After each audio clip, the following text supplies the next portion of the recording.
أشهد أن لا إله إلا الله وحده لا شريك له وأشهد أن محمدا عبده ورسوله أما بعد فأعوذ بالله من الشيطان الرجيم بسم الله الرحمن الرحيم الحمد لله رب العالمين الرحمن الرحيم مالك يوم الدين إياك نعبد وإياك نستعين اهدنا الصراط المستقيم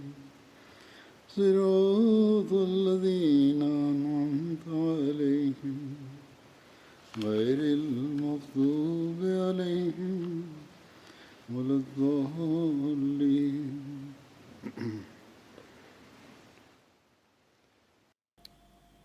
Dalam menjelaskan mengenai kondisi para sahabat sebelumnya dan revolusi yang terjadi setelah mereka masuk Islam, Hadrat Muslim Ma'ud radhiyallahu anhu juga memberikan satu contoh dari Hadrat Umar radhiyallahu anhu.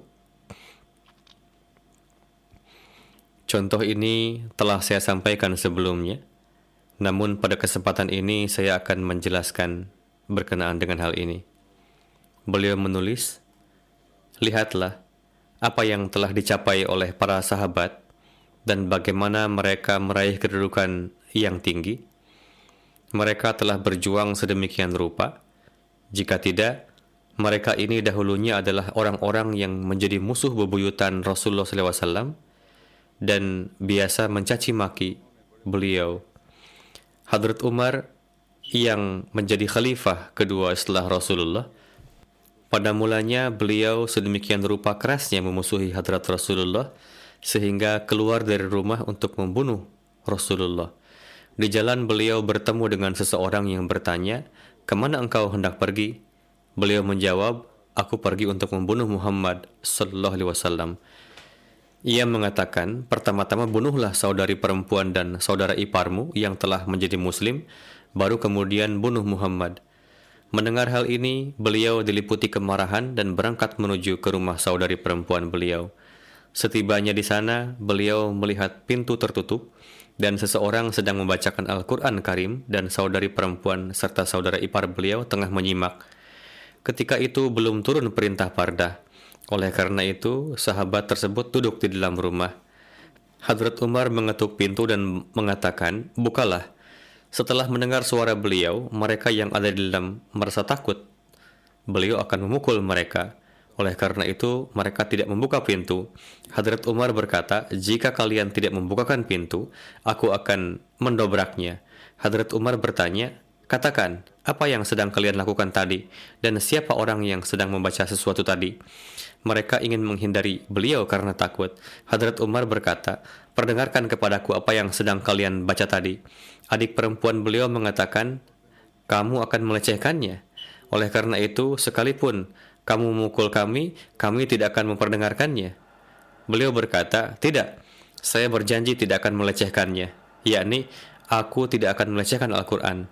Atas hal itu, beliau memperdengarkan Al-Quran, yang dengan mendengarnya Hadrat Umar menangis dan dengan berlari pergi kepada Rasulullah dengan pedang masih di tangan. Melihat beliau, Rasulullah mengatakan, "Umar, ada apa ini? Sampai kapan akan seperti ini?" Mendengar ini, Hadrat Umar menangis dan berkata, "Tadinya saya keluar untuk membunuh Anda, namun saya sendiri yang telah menjadi mangsa."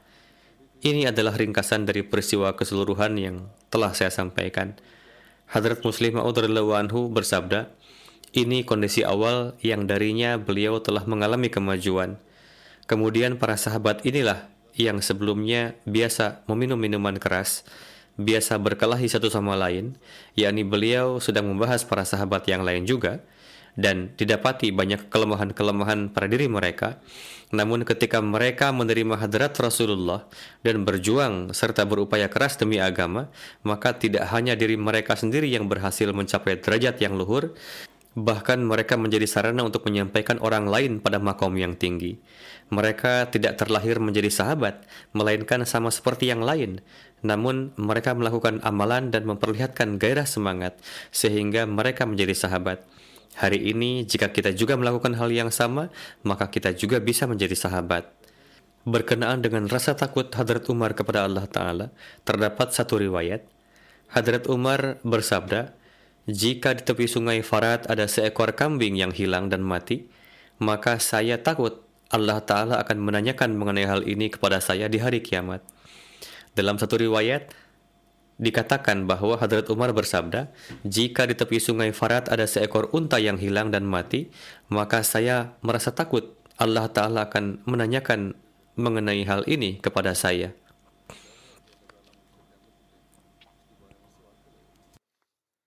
एक रिवायत में इस तरह बयान हुआ है कि हज़रत उमर ने फरमाया कि अगर दरियाए फरात के किनारे कोई ऊँट भी ज़ाया होकर मर गया तो मुझे डर है कि अल्लाह ताला मुझसे उसके बारे में सवाल करेगा।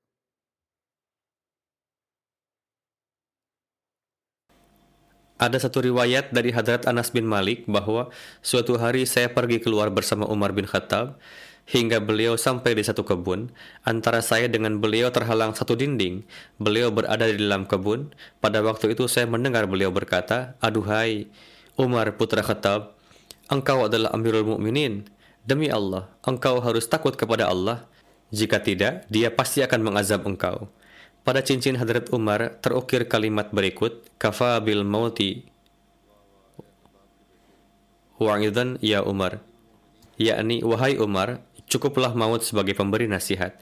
Yakni jika manusia mengingat kematian, maka itu adalah pemberi nasihat baginya, dan hal ini cukup untuk menjaga keadaan dirinya tetap baik. Abdullah bin Syahzad menuturkan bahwa saya mendengar sedu sedaan Hadrat Umar, dan ketika itu saya berada di saf terakhir. Beliau menilawatkan ayat, "Innama ashku bathi wa huzni ilallah." Yakni, sesungguhnya hanya kepada Allah lah aku mengadukan kesedihan dan keperihanku. Hadrat Khalifatul Masih Ar-Rabi rahimahullah menyampaikan riwayat tersebut dalam satu khutbah dan menjelaskan rinciannya dalam bahasa beliau sendiri, bahwa Hadrat Abdullah bin Syahzad meriwayatkan, satu kali Hadrat Umar mengimami salat dan saya berada di saf terakhir, namun saya mendengar suara rintihan tangisan Hadrat Umar. Beliau menilawatkan, "Innama ashku bathi wa huzni ilallah." Yakni, hanya ke hadapan Allah lah aku mencurahkan seluruh kesedihanku. Aku tidak perlu mencurahkannya ke hadapan yang lain. Alhasil, mereka yang larut dalam zikir ilahi, ia tidak mendapat yang lain selain singgasana Allah Ta'ala, di mana ia menangis mencurahkan kesedihan dan kedukaannya dan meringankan beban di dadanya. Perawi mengatakan bahwa saya berada di saf belakang, namun saya bisa mendengar suara gemuruh dari dada Hadrat Umar hingga ke tempat saya berada. Mengenai bagaimana Hadrat Umar memperhatikan para pengkhidmat dan orang-orang yang melakukan pengorbanan yang sudah sepuh, terdapat satu riwayat. Salabah bin Abu Malik meriwayatkan bahwa Hadrat Umar bin Khattab radhiyallahu anhu membagikan selendang kepada beberapa wanita penduduk Madinah. Ada beberapa selendang yang bagus, tetapi hanya satu yang tersisa. Salah seorang yang ada di samping beliau mengatakan, "Wahai Amirul Mukminin, berikanlah ini kepada putri Rasulullah yang berada di samping Anda." Maksudnya adalah Hadrat Ummi Kulsum, putri Hadrat Ali radhiyallahu anhu. Hadrat Umar bersabda, "Tidak, Ummu Salid radhiyallahu anha lebih berhak atasnya." Beliau bersabda, Hadrat Ummu Salid termasuk di antara para wanita Ansar yang baiat kepada Rasulullah. Hadrat Umar bersabda, "Pada perang Uhud, beliau membawakan kantung-kantung air untuk kami." Kemudian terdapat juga satu riwayat mengenai bagaimana sikap baik beliau terhadap kerabat dari orang-orang yang telah memberikan pengorbanan. Zaid bin Aslam meriwayatkan dari ayahnya bahwa saya pergi ke pasar bersama Hadrat Umar bin Khattab radhiyallahu anhu. Seorang wanita muda menemui Hadrat Umar dari belakang dan berkata, "Wahai Amirul Mukminin, suami saya telah wafat dan meninggalkan anak yang masih kecil-kecil. Demi Allah, mereka tidak memiliki kaki kambing sekalipun, tidak juga memiliki ladang, tidak juga hewan yang menghasilkan susu. Saya takut mereka tidak bisa makan di tahun paceklik. Saya adalah putri dari Khafaf bin Ima Ghifari dan ayahanda saya hadir bersama Rasulullah di Hudaybiyah." Mendengar hal ini, Hadrat Umar berhenti dan tidak melangkah ke depan. Hadrat Umar berkata, "Aduhai, sungguh hubungan yang sangat dekat."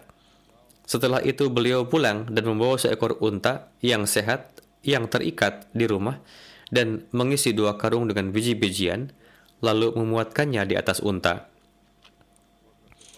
Di tengahnya beliau menaruh uang untuk biaya hidup setahun penuh serta pakaian. Kehidupan beliau memberikan tali penuntun unta tersebut kepada wanita tadi dan bersabda, "Bawalah ini. Ini tidak akan habis. Allah Ta'ala akan memberikan lebih banyak lagi kepadamu." Seseorang berkata, "Wahai Amirul Mukminin, Anda telah memberikan begitu banyak kepadanya." Hadrat Umar bersabda, "Ibumu kehilanganmu." Yakni, beliau mengungkapkan kemarahan bahwa demi Allah, sekarang pun saya masih melihat ayah dan saudaranya mengepung satu benteng hingga beberapa waktu, yang mana akhirnya mereka menaklukkannya. Lalu setelah itu, pada pagi hari kami membagikan bagian mereka berdua di antara kami, yakni seluruh orang-orang Islam mendapatkan ghanimah dari benteng yang mereka berdua taklukkan itu, seolah-olah kami membagikan dari bagian mereka. Alhasil, itulah alasannya mengapa menjadi haknya untuk diberikan sesuatu. Mengenai bagaimana beliau memperhatikan para wanita dan orang-orang yang sudah sepuh, uzur, dan membutuhkan, terdapat satu riwayat. Hadrat Talha radhiyallahu anhu meriwayatkan bahwa satu kali Hadrat Umar keluar dari rumah di kegelapan malam. उन्होंने फतह किया था जिसकी गनीमत का कुल मुसलमानों को मिली, गोया हमने उनके हिस्से में से बांटा। बस ये वजह है कि इसकी हकदार बनती है कि उसे कुछ दिया जाए। Hadrat Talha melihatnya. Hadrat Umar masuk ke satu rumah, kemudian masuk ke rumah lainnya. Ketika pagi tiba, Hadrat Talha pergi ke rumah tersebut. Di sana ada seorang wanita tua yang buta sedang duduk. Beliau pergi ke salah satu dari rumah-rumah tersebut. Hadrat Talha bertanya kepadanya, "Apa yang dilakukan orang yang datang kepadamu pada tadi malam?" Wanita tua itu menjawab, "Ia cukup lama mengkhidmati saya, membetulkan pekerjaan saya, serta membersihkan kotoran saya." Mendengar hal ini, Hadrat Talha dengan penuh penyesalan berkata pada dirinya sendiri, "Wahai Talha, ibumu kehilanganmu. Sungguh sangat disesalkan bahwa saya menyelidiki kesalahan Umar, namun yang beliau lakukan di sini adalah perkara lain. Ini adalah standar agung pengkhidmatan terhadap masyarakat yang Hadrat Umar telah tegakkan." Terdapat banyak sekali riwayat mengenai Hadrat Umar memenuhi kebutuhan orang-orang yang membutuhkan, para wanita dan anak-anak. Bagaimana dengan merasa takut kepada Allah Ta'ala, beliau selalu berupaya memenuhi dan senantiasa gelisah akan hal ini. Ketika beliau melihat bahwa suatu kebutuhan belum terpenuhi dan itu di bawah pemerintahan beliau, maka beliau menjadi sangat gelisah. Saya telah sampaikan beberapa contoh dari berbagai referensi pada Jumat sebelumnya. Misalnya, bagaimana pada satu kesempatan beliau menanyakan kepada seorang wanita mengenai penyebab anak-anaknya menangis. Ia menjawab bahwa karena Umar tidak menetapkan jatah makanan bagi anak-anak yang masih menyusui. Oleh karena itu, untuk membiasakan anak memakan makanan, saya tidak memberikannya susu, dan ia sekarang menangis karena lapar. Mendengar hal ini, Hadrat Umar menjadi gelisah dan segera menyiapkan makanan dan minuman dan mengumumkan bahwa kedepannya setiap anak yang baru lahir juga mendapatkan jatah makanan. Demikian juga, di satu kesempatan seorang wanita musafir yang tidak mempunyai apapun untuk dimakan dan pada malam hari terpaksa mendirikan tenda dan anak-anaknya menangis karena lapar. Ketika di malam hari beliau mengetahui hal ini, maka segera beliau memikul bahan makanan dan minuman dari gudang persediaan dan mengantarkannya kepadanya. Beliau merasa gelisah dan beliau tidak merasa tenang hingga memasak makanan, lalu menghidangkannya kepada anak-anak itu dan melihat mereka tertawa. Kemudian beliau pulang dari tempat tersebut. Hadrat Muslim Maud radhiyallahu anhu menjelaskan, lihatlah Hadrat Umar radhiyallahu anhu. Di satu sisi, dengan melihat wibawa dan karisma beliau, raja-raja besar pun menjadi gemetar. Pemerintahan Kaisar dan Kisra gemetar ketakutan. Namun di sisi lain, di kegelapan malam, dengan melihat anak-anak seorang wanita Badui yang tengah kelaparan, Umar radhiyallahu anhu yang adalah insan bermartabat tinggi menjadi sangat gelisah dan dengan memanggul karung gandum di punggungnya dan membawa kotak minyak samin di tangannya, beliau datang kepada mereka dan tidak beranjak pulang hingga beliau memasak dengan tangan beliau sendiri masakan, memberi makan anak-anak tersebut dan anak-anak itu tidur dengan tenang.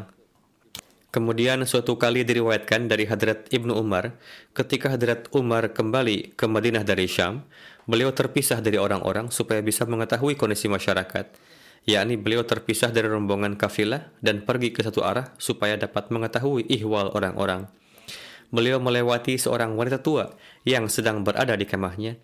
Beliau mulai menanyai wanita tersebut. Ia mengatakan, "Wahai manusia, apa yang telah dilakukan Umar radhiyallahu anhu?"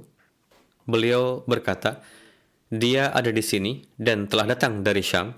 Lalu wanita itu mengatakan, "Semoga Tuhan tidak memberikan ganjaran baik kepadanya dariku." Hadrat Umar bersabda, "Saya turut menyesal." "Mengapa?" Yakni, "Mengapa engkau berkata demikian?" Wanita tua itu mengatakan, "Sejak ia menjadi khalifah, hingga hari ini aku tidak pernah mendapatkan sumbangan apapun darinya. Tidak dinar, tidak juga dirham."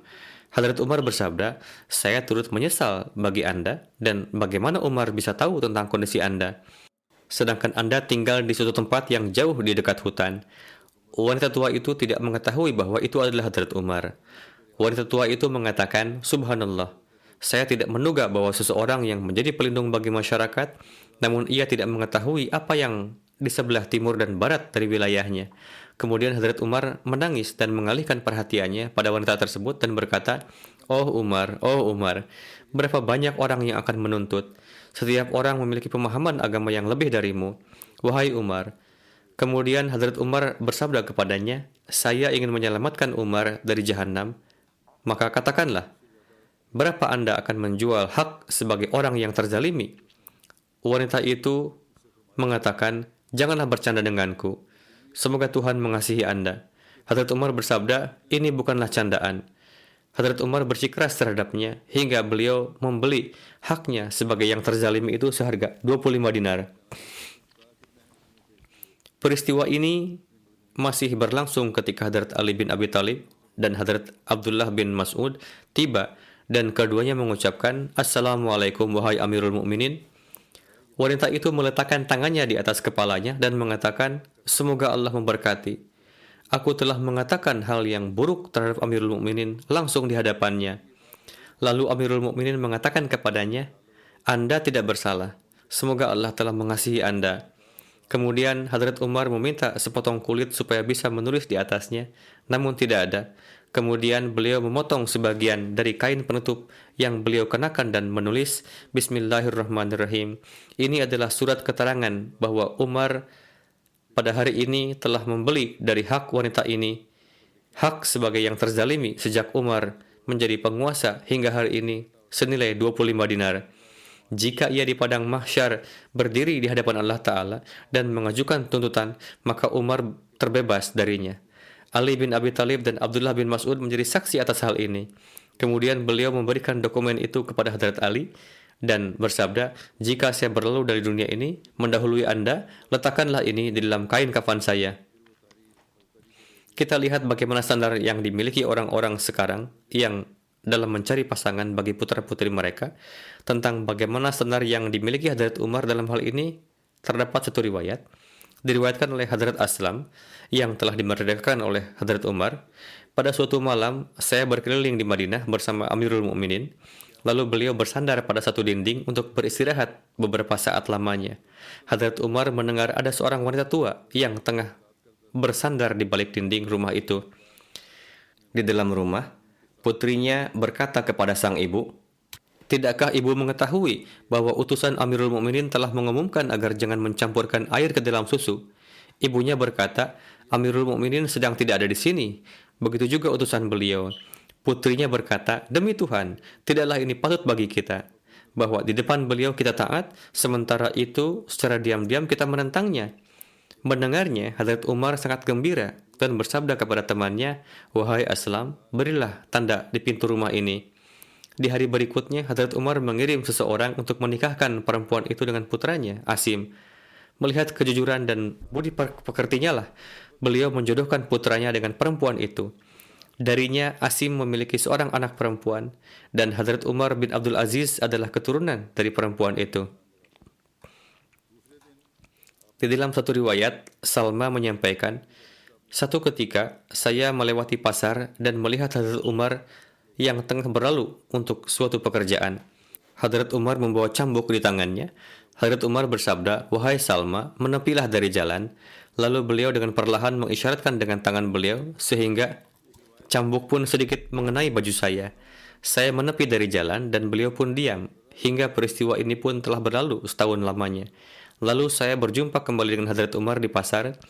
Hadrat Umar bersabda, 'Wahai Salma, apakah tahun ini Anda ingin pergi haji?' Saya menjawab, 'Ya, wahai Amirul Mukminin.'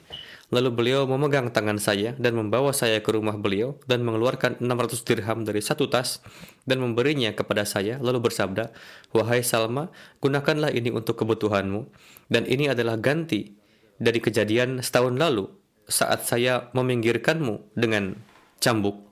Salma menuturkan, saya menjawab, 'Demi Allah, wahai Amirul Mukminin, saya sama sekali telah melupakan hal ini dan kini Tuan mengingatkannya kembali.' Hadrat Umar pun selalu memperhatikan bagaimana harga-harga di pasar agar jangan sampai ada penduduk yang terganggu kebutuhan-kebutuhannya. Oleh karena itu, dalam menjelaskan hal ini, Hadrat Muslih Ma'ud menjelaskan, salah satu hak-hak penduduk adalah tidak adanya ketimpangan dalam urusan jual beli. Kita menyaksikan bahwa Islam pun tidak melupakan hak-hak ini. Maka dari itu, Islam telah melarang untuk menaikkan harga pasar dan menjual barang dengan harga tinggi. Demikian pula, Islam pun melarang untuk menimpakan kerugian kepada yang lainnya dengan menurunkan harga pasar sehingga melumpuhkan perdagangan mereka. Seperti halnya yang terjadi di pasar dunia dewasa ini, satu ketika di Madinah ada seseorang yang menjual anggur dengan harga yang tidak dapat dijangkau oleh penjual lainnya. Hadrat Umar lewat di dekat orang itu, lalu beliau memarahinya karena dengan cara tersebut para penjual yang lain pun menjadi rugi. Alhasil, Islam pun melarang menjual dengan harga tinggi serta melarang menurunkan harga pasar supaya jangan sampai menimpakan kerugian baik kepada pedagang maupun orang banyak. Amir menuturkan bahwa ada seseorang yang bertemu dengan Hadrat Umar dan berkata, "Saya pernah memiliki satu anak perempuan yang pernah dikuburkan di masa jahiliyah, tetapi saya mengangkatnya sebelum kematiannya. Ketika ia memeluk Islam, ia melampaui salah satu batas dari batasan yang telah ditetapkan Allah Ta'ala. Ia melakukan kesalahan sehingga melampaui batas. Ia pun mengambil pisau supaya ia dapat membunuh dirinya sendiri. Saya mendapatinya saat itu telah memotong sedikit urat nadinya. Kemudian saya mengobatinya hingga ia pun sembuh. Setelah itu ia pun bertobat dengan sungguh-sungguh. Wahai Amirul Mukminin, saat ini telah datang kepada saya lamaran menikah untuknya. Ada yang hendak melamarnya. Apakah saya harus menyampaikan perkara yang telah lalu ini kepadanya, yaitu bagaimana kehidupannya sebelum ini, apa saja yang pernah terjadi dengannya, dan apa yang pernah ia lakukan dengan dirinya?" Hadrat Umar bersabda kepadanya, "Allah Ta'ala telah menutupi aibnya, sementara Anda ingin menampakkannya. Demi Allah, seandainya Anda menyampaikan tentang hal ini kepada siapapun juga, maka saya akan menjadikan Anda sebagai suatu tanda atau pelajaran di hadapan segenap penduduk kota. Jadi, nikahkanlah ia seperti halnya seorang wanita muslim yang suci, dan lupakanlah hal-hal tersebut." Tentang bagaimana kekhawatiran Hadrat Umar terhadap keselamatan jiwa segenap orang dari wabah Amwas, tertera bahwa ada sebuah lembah bernama Amwas yang terletak 6 mil dari jalan antara Ramallah menuju Baitul Maqdis. Tertera di buku-buku sejarah bahwa wabah penyakit tersebut bermula dari tempat ini lalu menyebar di negeri Syam. Oleh karena itulah wabah ini disebut wabah Amwas. Akibat wabah ini tidak terhitung korban yang meninggal. Sebagian berpendapat bahwa ada sekitar 25.000 orang yang telah meninggal. Pada tahun 17 Hijriah, Hadrat Umar pergi ke Syam. Setiba beliau di Sarg, beliau bertemu dengan para pemimpin pasukan. Sarg adalah nama sebuah desa di lembah Tabuk yang berada di daerah perbatasan Syam dengan Hijaz. Hadrat Umar mendapatkan kabar bahwa telah menyebar suatu penyakit di dataran Amwas. Maka setelah bermusyawarah, Hadrat Umar kembali dari sana. Rincian tentang peristiwa ini terdapat di riwayat berikut di Sahih Bukhari. Beberapa hal tentang peristiwa ini pernah dijelaskan sebelumnya berdasarkan riwayat yang lain. Hadrat Abdullah bin Abbas menyampaikan, ketika Hadrat Umar tiba di tempat bernama Sarg, beliau melakukan pertemuan dengan para pemimpin pasukan, yaitu Hadrat Abu Ubaidah bersama rekan-rekan beliau. Mereka menyampaikan kepada Hadrat Umar bahwa di negeri Syam mulai melanda wabah taun.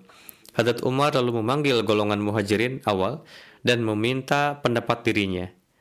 Setelah Hadrat Umar bermusyawarah dengan mereka, timbul perbedaan pendapat di antara kaum muhajirin.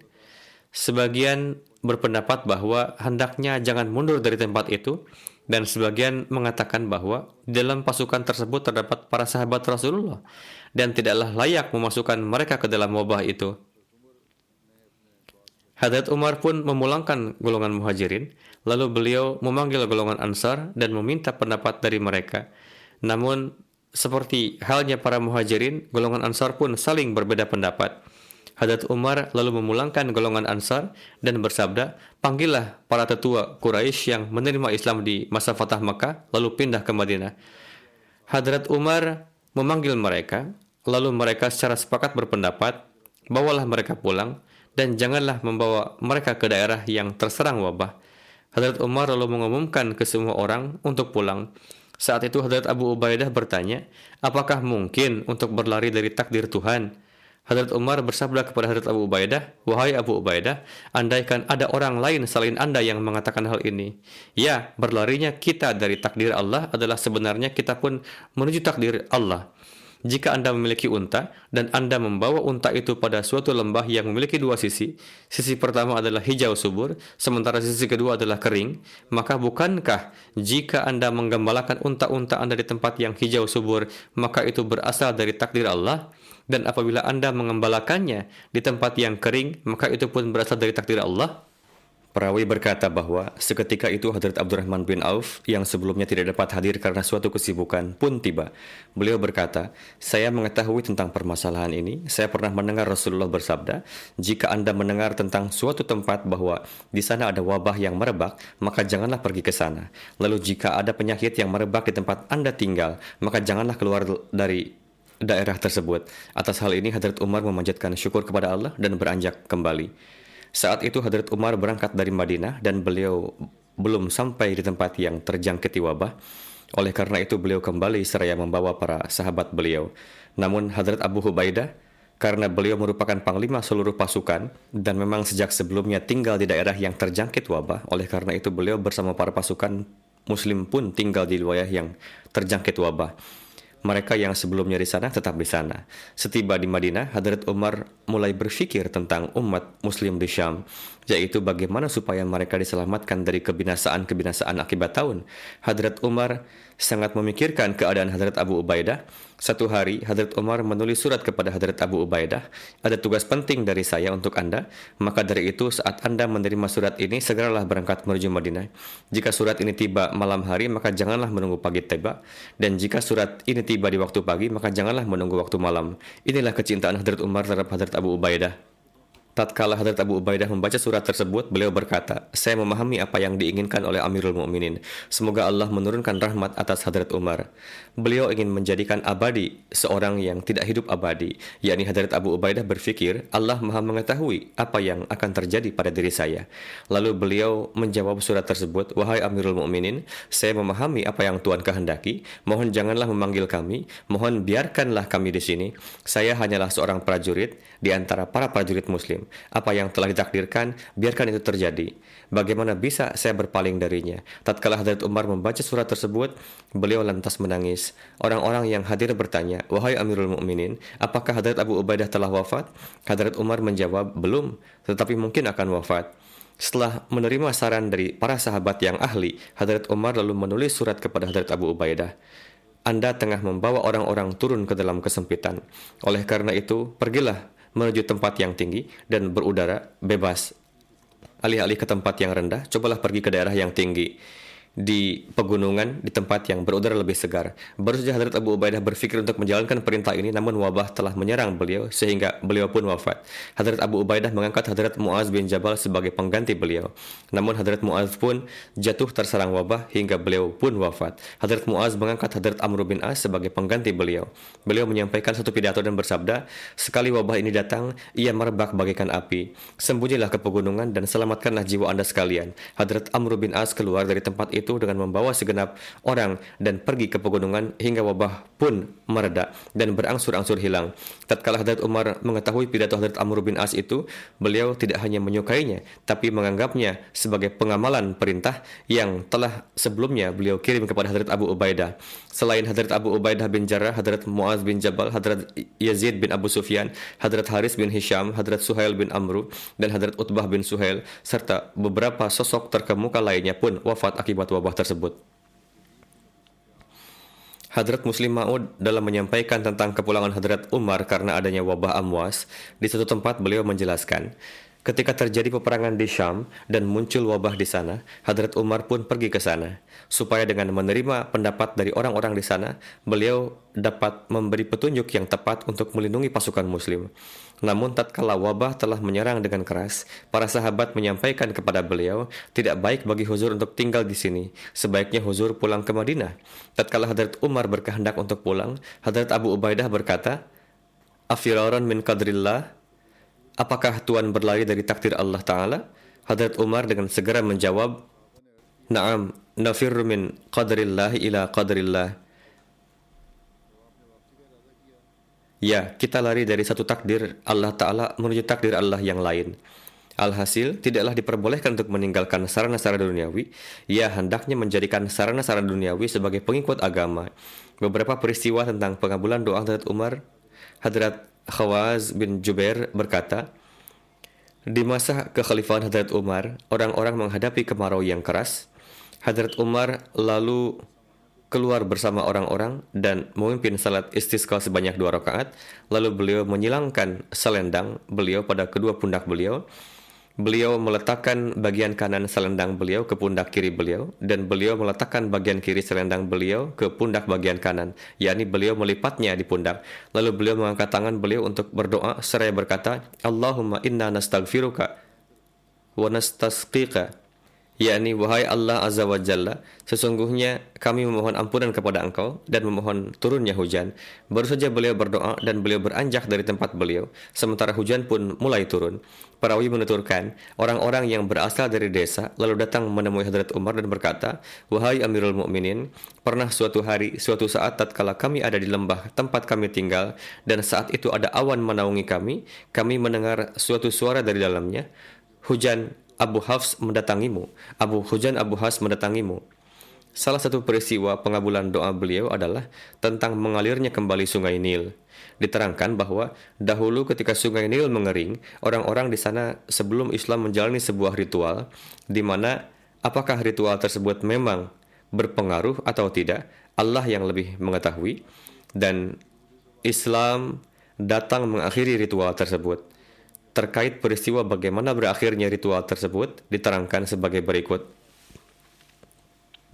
Diriwayatkan dari Qais bin Hijaj bahwa tatkala Mesir ditaklukkan, suatu hari di suatu bulan, penduduk non-Arab di sana pergi menemui Hadrat Amr bin As. Orang-orang tersebut berkata, "Wahai Amir, ada satu ritual yang kami miliki untuk sungai Nil, yang tanpanya sungai Nil ini tidak mengalir." Hadrat Amr bertanya, "Apakah itu?" Mereka menjawab, "Ketika malam ke-11 di bulan ini berlalu, Maka kami pergi ke tempat seorang gadis di hadapan kedua orang tuanya, lalu kami meminta restu orang tuanya, lalu memakaikannya dengan pakaian terbaik dan memberinya perhiasan-perhiasan, kemudian kami memasukkannya ke dalam sungai Nil. Hadrat Amru berkata kepada mereka, hal ini tidak akan pernah ada di dalam Islam. Sesungguhnya Islam mengakhiri segenap ritual-ritual yang ada sebelumnya. Kemudian mereka pun tinggal di sana, dan saat itu sungai Nil sama sekali tidak mengalir. Hingga orang-orang pun telah berketetapan untuk keluar dari negeri mereka, yakni ritual itu harus dilakukan sebelumnya. Pada akhirnya terjadi di mana sungai Nil pun telah kering.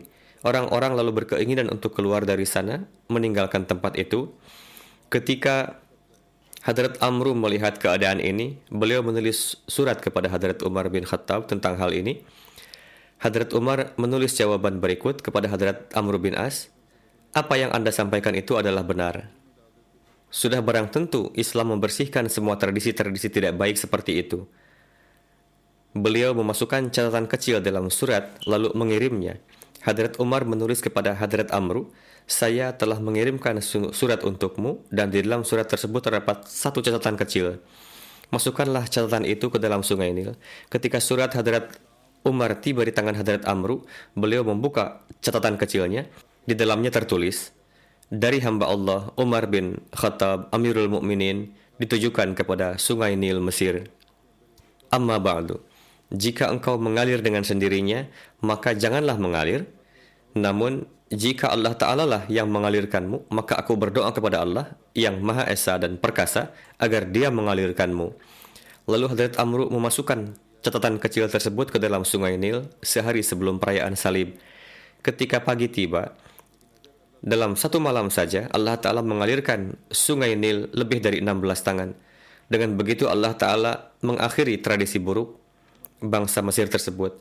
Dalam banyak buku sejarah terdapat banyak pendapat yang membenarkan peristiwa tersebut. Namun seorang penulis riwayat Hadrat Umar bernama Muhammad Hussein Haikal membantah kebenaran peristiwa tersebut. Ia berpendapat tidak ada tradisi seperti itu. Alhasil ini merupakan satu peristiwa. Berkenaan dengan peristiwa terdengarnya suara Hadrat Umar oleh Hadrat Syariah yang sedang dalam peperangan. Sebelum ini pun telah disampaikan, namun saya sampaikan lagi di sini kaitannya dengan pengabulan doa beliau dan bagaimana perlakuan khas Allah Ta'ala kepada beliau. Dalam Tarikh Tabari, Hadrat Umar mengirim Hadrat Syariah bin Zunaim ke kota Fasa dan Dara Bajir. Setiba di sana, beliau mengepung orang-orang di sana dan memanggil teman-teman sekutunya di sana untuk membantunya. Orang-orang itu lalu bersatu di padang pasir untuk melawan pasukan muslim. Tatkala jumlah mereka lebih banyak, mereka pun mengepung umat muslim di segala arah. Saat itu Hadrat Umar tengah menyampaikan khutbah Jumat dan beliau lantas berseru, Ya Sariyah bin Zunaim al-Jabal, al-Jabal. Wahai Sariyah bin Zunaim, ke gunung, ke gunung. Saat itu ada sebuah gunung yang berada di dekat pemukiman pasukan muslim. Jika mereka berlindung di sana, musuh hanya akan dapat menyerang dari satu arah saja. Alhasil, mereka pun berlindung di satu sisi gunung, lalu mereka bertempur dan mampu mengalahkan musuh dan mendapatkan banyak sekali harta ghanimah. Hadrat Masih Maud salam pun menjelaskan peristiwa tersebut. Beliau bersabda, seringkali terjadi hal-hal yang luar biasa yang dialami oleh para sahabat. Kutipan sabda Hadrat Masih Maud salam selengkapnya berkenaan dengan hal ini telah saya sampaikan pada khutbah terdahulu. Jika kita melihat peristiwa mengalirnya kembali sungai Nil, tidaklah mustahil bahwa kejadian itu adalah benar adanya, namun ada sebagian sejarawan yang membantah kebenarannya. Berkenaan dengan keberkatan peci Hadrat Umar dan Kaisar Romawi, terdapat satu peristiwa yang disampaikan oleh Hadrat Muslim Maud. Pada zaman Hadrat Umar, suatu ketika Kaisar Romawi terjangkit sakit kepala yang luar biasa. Meskipun melakukan berbagai pengobatan, namun tak kunjung membaik. Ada seseorang yang menyarankan kepada sang kaisar untuk menulis surat kepada Hadrat Umar untuk menyampaikan kondisi kesehatan dan sampaikanlah supaya dikirimkan sesuatu sebagai tabarruk. Hadrat Umar akan mendoakan Anda dan juga mengirimkan tabarruk untuk Anda. Berkat doanya, Anda akan mendapatkan kesembuhan. Sang kaisar mengutus utusannya untuk menemui Hadrat Umar. Hadrat Umar beranggapan bahwa mereka adalah orang-orang takabur, untuk itu tidak mungkin akan datang menjumpai saya. Namun saat itu kaisar tengah mendapatkan musibah dan mengirimkan utusannya kepada saya. Hadrat Umar berpikir, jika saya mengirimkan tabaruk untuknya, maka mungkin saja kaisar akan menganggapnya hina dan tidak akan menggunakannya. Untuk itu saya seharusnya mengirimkan sesuatu yang bisa menjadi tabaruk dan mematahkan ketakaburannya juga. Untuk itu, Hadrat Umar mengirimkan peci yang sudah dipenuhi dengan noda, kucel, dan sudah menghitam warnanya. Sebagai tabaruk, ketika sang kaisar melihat pecinya, ia sangat kecewa dan tidak mau mengenakan peci tersebut. Namun Allah Ta'ala ingin memberitahukan padanya bahwa sekarang hanya melalui Muhammad Rasulullah SAW lah kamu akan mendapatkan keberkatan. Begitu dahsyat sakit kepala yang menjangkitnya, sehingga ia memerintahkan pelayannya untuk membawakan peci kiriman Hadrat Umar untuk dikenakan di kepalanya. Lalu ia mengenakan pecinya dan memang benar sakitnya seketika hilang. Sebagaimana setelah berlalu 8 dan 10 hari sakit kepalanya muncul lagi. Untuk itu sudah menjadi kebiasaannya mengenakan peci kusam pemberian Hadrat Umar ketika duduk di singgasananya. Hadrat Muslim Maud bersabda, tanda yang Tuhan perlihatkan ini di dalamnya terdapat satu hal lain yang tersembunyi, yakni ada seorang sahabat Rasulullah yang menjadi tahanan kaisar. Kaisar memerintahkan agar sahabat tersebut diberi makan daging babi. Sang sahabat bertahan dari rasa lapar daripada harus memakan daging babi. Sekalipun Islam mengizinkan umatnya untuk memakan daging babi untuk tujuan menyambung hidup ketika kelaparan, namun sang sahabat mengatakan bahwa aku adalah sahabat Rasulullah dan tidak mungkin melakukan hal itu. Ketika sahabat tersebut akan wafat karena tidak makan selama berhari-hari, maka kaisar memberinya roti. Namun setelah ada tenaga lagi untuk hidup, diperintahkan lagi kepada sang sahabat untuk memakan daging babi. Dengan begitu, mereka tidak membiarkan sahabat tersebut meninggal dan tidak juga hidup. Seseorang mengatakan kepada kaisar bahwa yang menjadi penyebab sakit kepala yang menimpanya adalah Anda memenjarakan orang muslim ini. Sebagai obatnya, mintalah doa kepada Umar dan mintakanlah tabaruk darinya. Ketika Hadrat Umar mengirimkan pecinya, lalu sakit kepalanya menjadi hilang, begitu besar pengaruhnya bagi sang kaisar, sehingga ia memerintahkan untuk membebaskan sahabat yang dipenjara tadi. Coba perhatikan, bagaimana kaisar yang selalu menyiksa sahabat tadi, lalu bagaimana Allah Ta'ala memberikan sakit kepala kepadanya sebagai hukumannya. Sehingga ada orang yang menyarankan kepada kaisar agar meminta tabaruk dari Umar dan juga doa. Setelah mendapatkan tabaruk tersebut, sakit kepalanya menjadi hilang. Dengan begitu, bagaimana Allah Ta'ala memberikan sarana untuk bebasnya sang sahabat dari penjara dan menjahirkan kemodaran Muhammad Rasulullah SAW kepadanya. Tertulis dalam tafsir Razi bahwa Kaisar menulis surat kepada Hadrat Umar menyatakan bahwa saya terjangkit sakit kepala dan masih belum sembuh-sembuh. Mohon Anda berkenan mengirimkan obat untuk saya. Hadrat Umar mengirimkan peci beliau untuk sang Kaisar. Seketika Kaisar mengenakan peci tersebut di kepalanya, sakit kepalanya hilang. Seketika membuka peci tersebut dari kepalanya, sakitnya muncul lagi. Kaisar heran akan hal itu, lalu ia mencari-cari di dalam peci dan menemukan satu lembar kertas yang di atasnya tertulis Bismillahirrahmanirrahim. Tafsir Razi.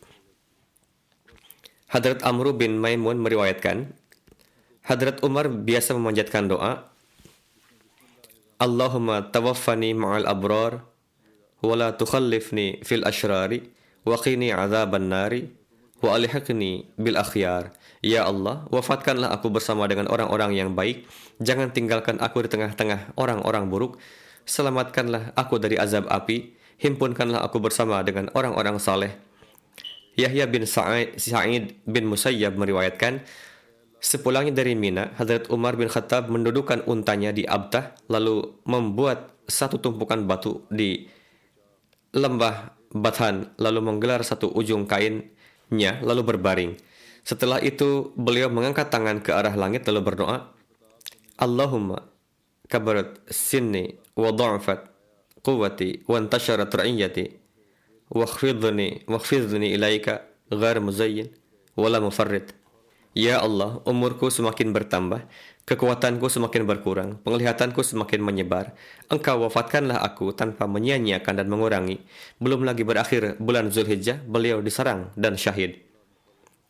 Hadrat Ibnu Umar meriwayatkan, pada masa kekeringan, Hadrat Umar melakukan sesuatu yang baru yang sebelumnya tidak biasa beliau lakukan, yakni setelah mengimami salat Isya, lalu beliau masuk ke rumah, lalu melakukan salat terus-menerus hingga subuh. Kemudian beliau keluar rumah dan berkeliling di sekitar Madinah. Pada waktu sahur di suatu malam, saya pernah mendengar Hadrat Umar bersabda, Allahumma la taj'al halaka ummati Muhammadin ala yadai. Artinya, ya Allah, janganlah engkau membiarkan umat Rasulullah masuk ke dalam kehancuran disebabkan oleh tanganku. Hadrat Khalifatul Masih Awwal radhiyallahu anhu bersabda, manusia hendaknya beribadah secara murni demi Allah Ta'ala. Selanjutnya, janganlah memperdulikan hal itu sekalipun orang lain menganggapnya buruk ataupun baik. Terbukti dari doa yang diajarkan oleh Rasulullah berikut ini, bahwa memburuk-burukan kondisi zahir diri secara sengaja merupakan perbuatan yang tidak jaiz. Hadrat Rasulullah mengajarkan doa tersebut kepada Hadrat Umar, Allahumma ja'al sarirati khairan min alaniyati waj'al alaniyati salihan. Artinya, ya Allah, jadikanlah kondisi batinku lebih baik dari kondisi zahirku dan perbaikilah kondisi zahirku. Berkenaan dengan bagaimana Hadrat Umar menghormati Masjid Nabawi dan menekankan adab salat, terdapat satu riwayat. Hadrat Sa'ib bin Yazid meriwayatkan, suatu hari saya tengah berdiri di masjid, ada seseorang yang melemparkan kerikil kepada saya. Saya arahkan pandangan ke arah orang yang melemparkan itu, ternyata itu adalah Hadrat Umar bin Khattab. Hadrat Umar bersabda, bawalah kedua orang yang tadi bersuara tinggi itu menemui saya. Lalu dibawalah kedua orang itu. Hadrat Umar bersabda, siapa kalian berdua dan berasal dari mana? Mereka menjawab, kami berasal dari Taif. Hadrat Umar bersabda, jika kalian penduduk kota ini, maka aku akan menghukummu karena kalian tadi meninggikan suara ketika berada di dalam masjid Rasulullah SAW.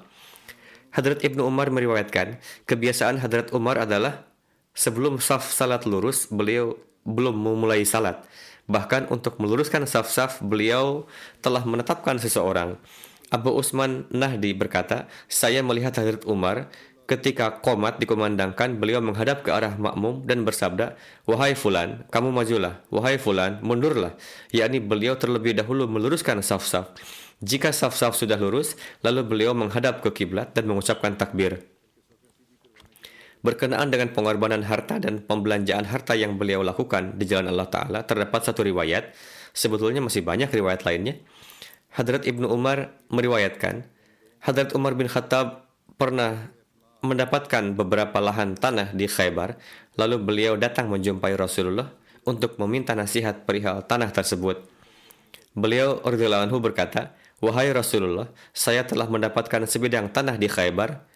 Menurut hemat saya tidak pernah mendapatkan harta kekayaan yang lebih baik dari ini sebelumnya. Apa nasihat huzur berkenaan dengan ini? Rasulullah bersabda, jika kamu menghendaki, kamu bisa mewakafkan tanah yang inti, lalu belanjakanlah penghasilan yang didapatkan darinya untuk fakir miskin. Nafi berkata, lalu Hadrat Umar memberikannya sebagai sedekah dengan syarat agar tidak dijual dan tidak juga dihibahkan kepada orang lain dan tidak juga dibagikan kepada ahli waris. Lalu Hadrat Umar mewakafkan tanah tersebut untuk orang-orang yang membutuhkan, karib kerabat, untuk membebaskan budak belian di jalan Allah, untuk para musafir, dan untuk para tamu.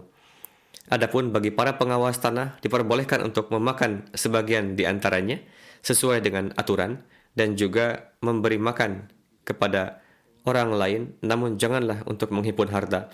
Kapanpun mendapatkan kesempatan, Hadrat Umar berusaha untuk depan dalam berkorban harta. Bahkan ketika mendapatkan kesempatan untuk berkorban harta atas himbauan Rasulullah, beliau mengorbankan setengah dari keseluruhan harta beliau. Riwayat tersebut telah dijelaskan sebelumnya.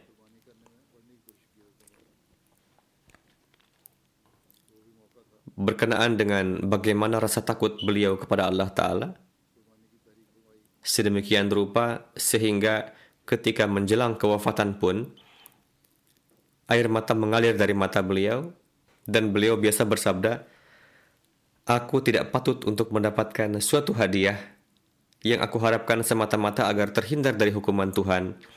Demikianlah rasa takut yang ada di dalam diri beliau kepada Allah Ta'ala. Masih tersisa sedikit lagi yang insya Allah akan disampaikan lain kali. Insya Allah Ta'ala.